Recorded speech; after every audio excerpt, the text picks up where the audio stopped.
Right on, my handsomes. Welcome to another sim racing video with Jam First. Before we get started, I'd like to ask you to hit the subscribe, like, notification buttons. Also, please feel free to leave a comment. That would be a proper job. So with that out the way, let's get on and do some racing. Right, this week's video is Assetto Corsa again. Although it's going to be a little bit different this time. I'm going back in time to an era of cars that were loud, brash and quite frankly, lunacy. This video is going to be a little look at the evolution of the 4 Lotus F1 cars that are in the game. All originally driven by legends of the track, and on this occasion driven very poorly by me. So, the first car, this is a 1962 Lotus 25, designed by the great Colin Chapman. Driven by Jim Clark to 14 Grand Prix victories and the World Championship title in 1963. It was the revolutionary, fully stressed monocoque chassis, stiffer, lighter and more nimble than its opposition, and powered by the Coventry Climax FWMV 1.5 litre V8 engine. As you can see, I'm not really being able to replicate that nimble persona, mostly because I'm a goon and I was unable to exploit the car to its full potential. Let's be honest, who am I kidding? Who am I kidding? I couldn't exploit the full potential of any of these cars that I've driven, even if my family were being forced to eat Ginster's pasties and their lives and credibility depended upon it. Anyway, back to the car. You can see it's got low grip. It's a proper handful. I can't be certain, but I think that the tyres originally would have been cross-ply. That would have added to the low grip, as well as being thinner than some of the modern sports bike tyres. I mean, look at them, they're like push bike tyres. It's ridiculous. And to think that these guys were humping around the tracks in these machines, wheel to wheel. Yeah, and it's easy to see really why death was a regular occurrence on the tracks back then. The track itself, well, this is 1966 Silverstone. It's very different from the modern circuit.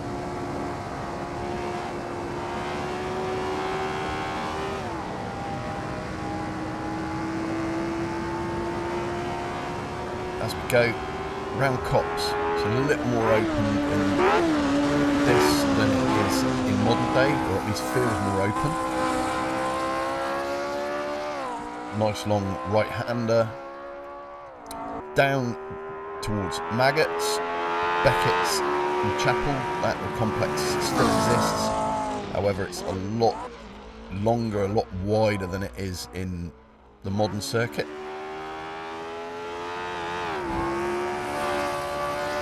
Beckett's into the Chapel, the left-hander. Flat out down the Hangar Straight. Hangar Straight still exists in the modern era. Down long braking section down into Stowe. Stowe being very tight. Heading towards Club Corner being very different to how it is in the modern era. Stowe being very different as well. And then through Club into Abbey, which is the long left-hander, little lift before you go through Abbey. Racing lines very different in these cars to how they are in a modern car. You just don't have the grip. So really long braking zones through Woodcut Corner down to the start-finish straight, and moving on to the next car.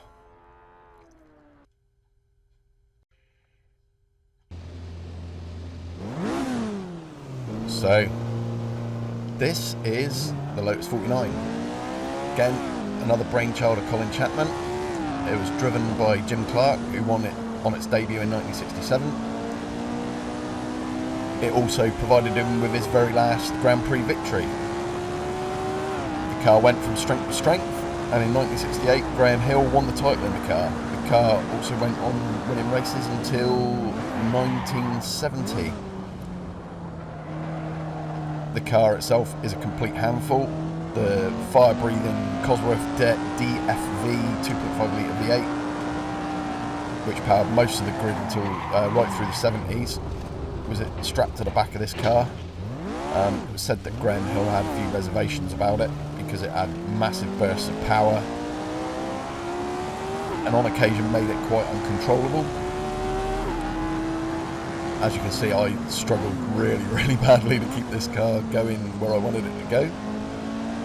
So a bit more grip this time than the previous Lotus. Much wider tyres. The tyre format is starting to look a little bit more like the Formula 1 that we know today. So big, wide, really wide areas of grip.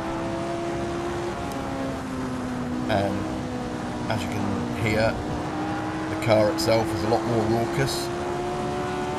Like I say, fire-breathing Cosworth DFV V8 engine. Really famous for powering most cars in motorsport at that period of time. On to the cinematics. Again, did one out lap, a couple of laps in between.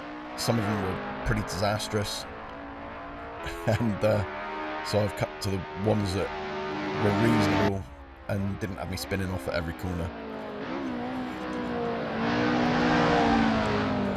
So as you can see, brutal on the power. I'm not sure if it's the car or if it's just my dodgy right foot. It was a handful. It was quite difficult to keep on top of. And the brakes, although they're good, they're not modern brakes. They are still disc brakes, but not modern disc brakes. Along with the tyres not being quite as grippy as a modern racing tyre would be. They're very much like trying to brake at high speed on a normal road tyre, to be fair. Not slicks, deep cut treads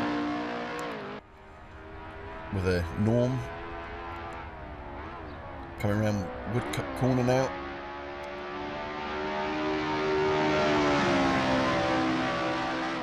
Actually managed to get a reasonable line through there, so I was quite happy with that. We'll take us round one more time, trying to get it a bit quicker now.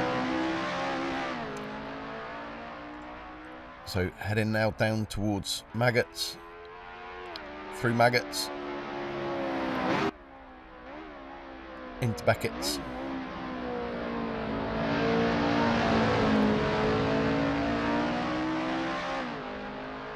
Trying to put the power down through Chapel, getting it fairly well hooked up through Chapel, down Hanger Straight,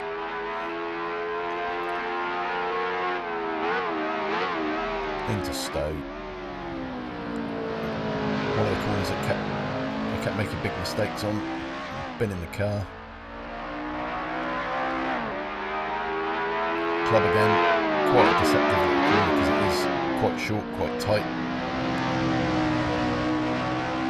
Trying to get my racing line. Again, the racing lines are ever so slightly different for these cars because the grip levels are that much different. The braking zones are so far out. And I end up in the grass. Through Abbey, into the grass. And then down Farm Straight, into Woodcott. Trying to get it hooked up. And into the next car. Well, arguably one of the most successful cars in F1 history. This is the Lotus 72. It's a massive shift in design ethos, using inboard brakes, side-mounted radiators. Although it used a similar stressed engine system like the 49, and still using the Cosworth DFV, its wedge shape caused a few issues, and turned an awful lot of heads. One of those issues was the brakes under braking. The nose would hit the floor, causing the car to bottom out.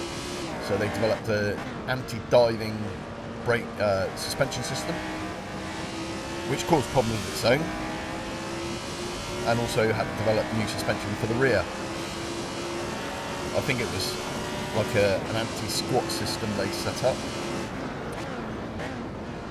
The car was driven by Jochen Rindt, John Miles and Emerson Fittipaldi. Unfortunately, Rindt died in a quali accident in Monza, but after Fittipaldi replaced him, they accrued enough points to enable Rindt to become F1's only posthumous world champion, which is quite an unusual sort of thing to happen. So this was right at the start of the aero sort of packaged cars. They'd gone through high wings and low wings, and this is kind of where Colin Chapman settled on. As you can see, I'm managing to hook together a reasonable lap, coming through and onto the grass, lost it, and over end, and bump. And sorry, Emerson, I broke your Lotus. As you can see, the wheels is flopping around all over the place. Yeah, it's about as much use as a chocolate fireguard, that. So I restarted the lap and tried to make the best of it. So again, just trying to get a feel for the car. The Lotus 72, again, especially people of my age, kids growing up in the 70s that were into race cars, this was the poster boy of the Formula One world. It raced until 1975. It had 20 wins, 2 drivers and 3 constructors championships, and it wasn't until 1976 when it was retired.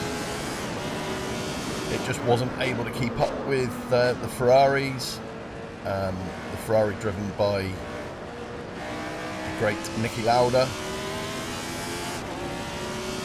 So yeah, again, like I said, like I showed you previous, try to do a couple of quick laps. I found this car a lot easier to drive than the 2 previous incarnations of the Lotus Formula 1 cars. Felt a lot more responsive. Apart from my initial incident where I clipped the grass and decided to brake poor Emerson's car again onto the grass, down the start finish straight, through it from Woodcock Corner. It was quite cool. Quite enjoyed it. Feedback was quite good. It was finding a balance of steering inputs and getting the throttle pedal just right. It's still a handful, so obviously it's still using that Cosworth DFV, which develops a lot of power, especially if you give it a boot from too early. It does lock the wheels up. Found it a little disconcerting at times. There's no cinematics for this car, unfortunately, because someone stupid decided not to record the cinematics. Because yeah, I am, like I said previously, I am a goon, and I'm still getting used to this whole making videos for YouTube business.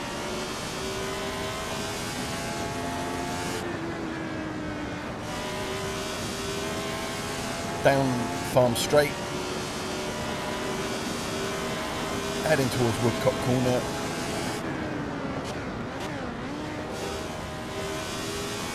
As you can see, still quite a handful, and we're going to move on to the very next car. Well, what can I say about this car really, other than it's a complete monster?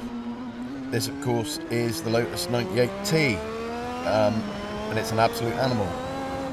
It was the Renault-powered Looney machine from 1986. All the cars around it on the grid were using 3 litre naturally aspirated power units. Lotus decided to rock up with this little 1.5 litre engine. I'm sure everyone had a chuckle. But the Renault EF15B turbocharged V6 engine, despite being only 1.5 litres, it packed the punch. And in fact, over 1,000 horsepower and full qualifying trim punch. It was famously driven by Ayrton Senna during his 2 years with Lotus, and the rest of Ayrton Senna's racing career is history, really. As you can see, it's a complete mental machine. It accelerates really fast. It's got insane amounts of grip compared to the previous cars around the track. Obviously this car would never have driven around in this configuration of Silverstone. As you can see, I'm starting able to take more of a proper racing line, late braking, tighter cuts into the apexes, mostly down to the aero.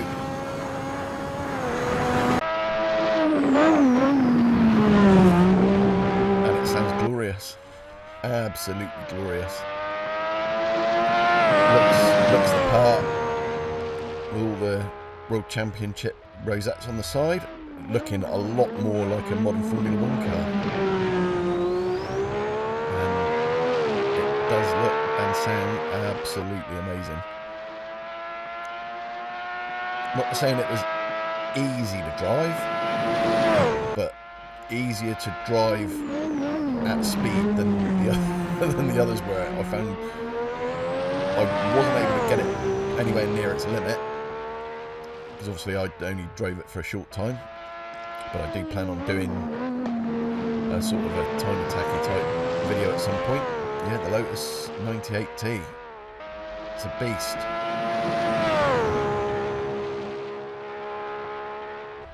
Well, that's all there is for me this week. Hope you enjoyed the video. I really enjoyed making it. Please keep an eye out for more of my content. So, ride on, my beauties. Until next time, this is Jam First. Cheers and gone.